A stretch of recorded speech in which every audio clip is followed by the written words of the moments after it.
Spy Themis, 8 Warm Hearted, partiti in questo momento con il numero 2 di Barlock al comando. Al suo interno c'è Warm Hearted all'interno, Barlock all'esterno.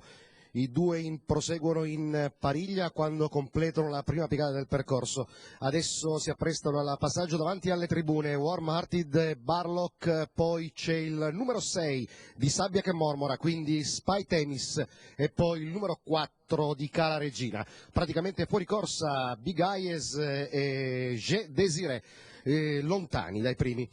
Cavalli che completano la retta davanti alle tribune vanno a affrontare la penultima piegata con Warm Hearted che procede al comando su il numero 2 di Barlock, poi c'è Sabbia che mormora che è in terza posizione, perdono battute tutti gli altri, restano praticamente in tre al momento a lottare per la vittoria con Warm Hearted al comando, Sabbia che mormora in seconda posizione, Barlock in terza. Intanto si riavvicina anche Spy Themis. Cavalli sulla retta opposta alle tribune, con Warm Hearted che continua a condurre come ha fatto così dall'inizio della corsa.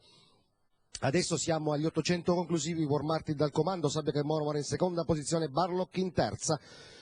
8-2-6 numericamente parlando, Warm Hearted al comando affronta l'ultima piegata, seguito dal numero 6 Sabbia che mormora, quindi Barlock.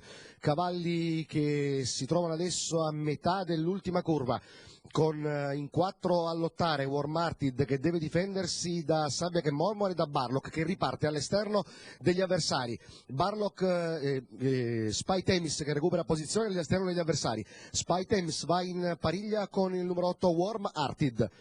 Spy Themis e Warm Hearted così in addirittura conclusiva con Warm Hearted allo steccato, Spy Themis al suo esterno, sta passando l'allievo di Ilaria Saggiomo, Spy Themis è passato su Warm Hearted, al terzo posto c'è Barlock, Spy Themis la chiude così, Ilaria Saggiomo viene a vincere la settima del Sant'Artemio con il numero 7 il suo Spy Themis, al secondo posto c'è Warm Hearted col numero 8, al terzo il numero 2 di Barlock.